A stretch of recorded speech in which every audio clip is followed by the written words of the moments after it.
Alright YouTube, ultra long-term review on the Stanley 190 litre belt drive air compressor.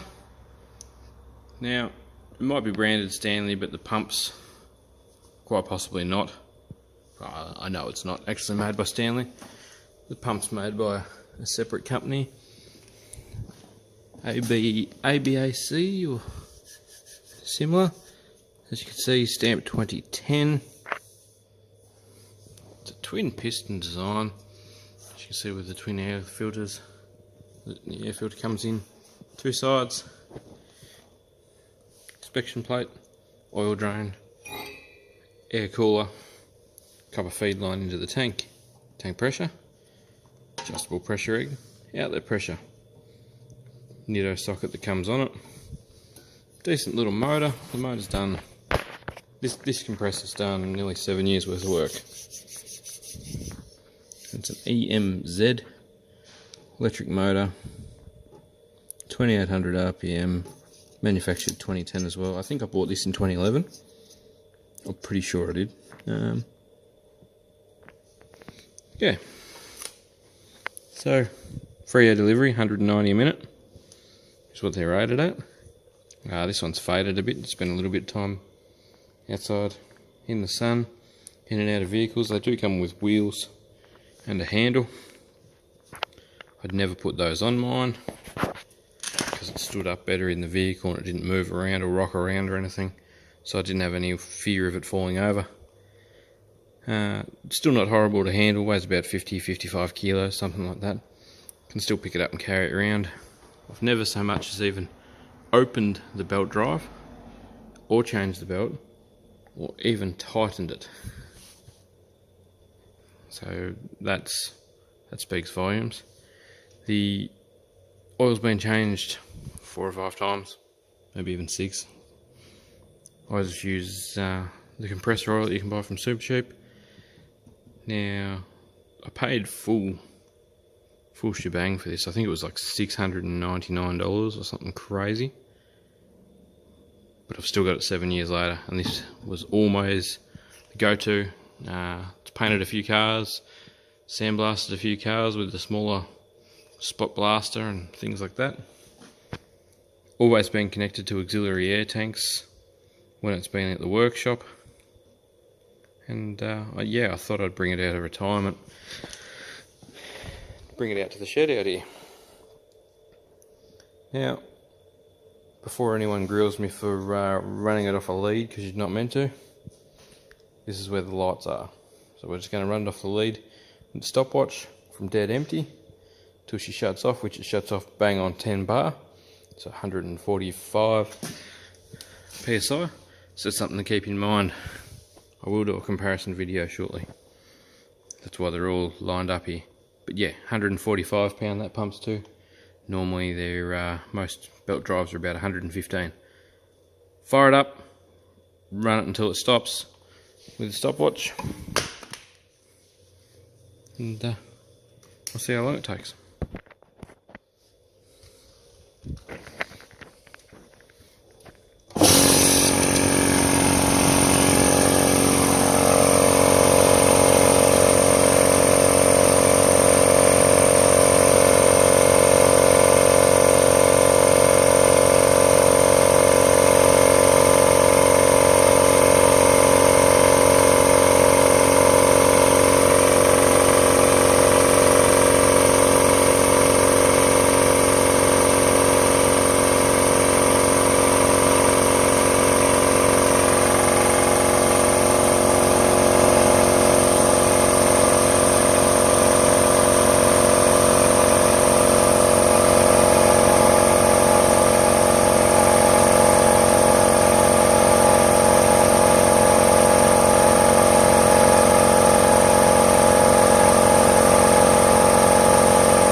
There you go.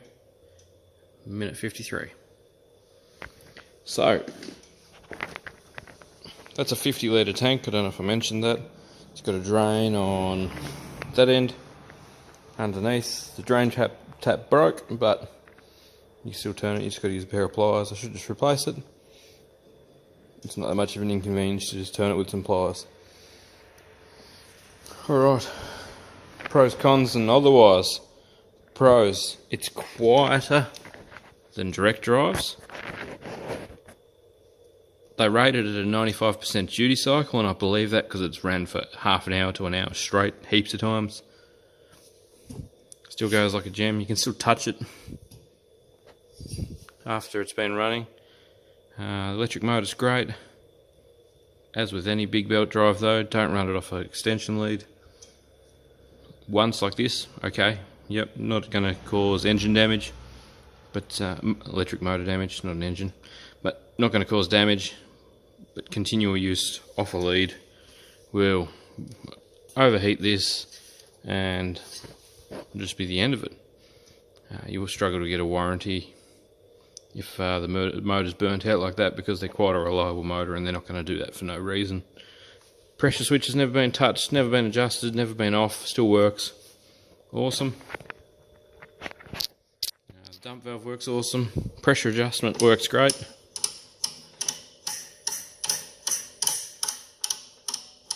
Normally I only use that when I'm spraying directly off the compressor or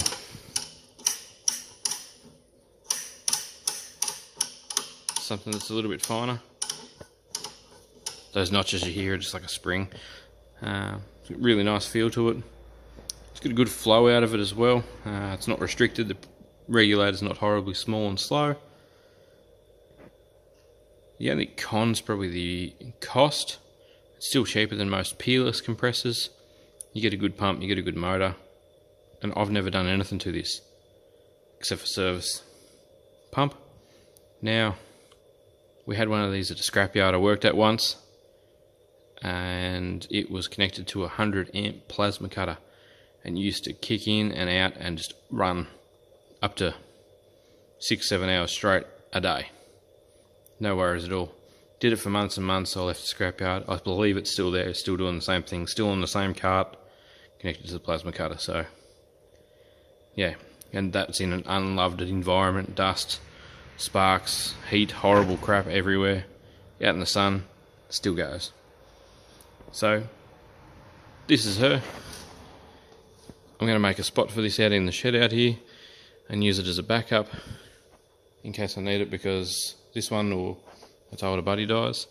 I'm about to make a comparison video between this one and this one, which is the Blackridge version, the Blackridge Super Cheap Auto's own brand version, versus the most expensive one they have there. Oh, they have a petrol Blackridge, but the most expensive one they have in store.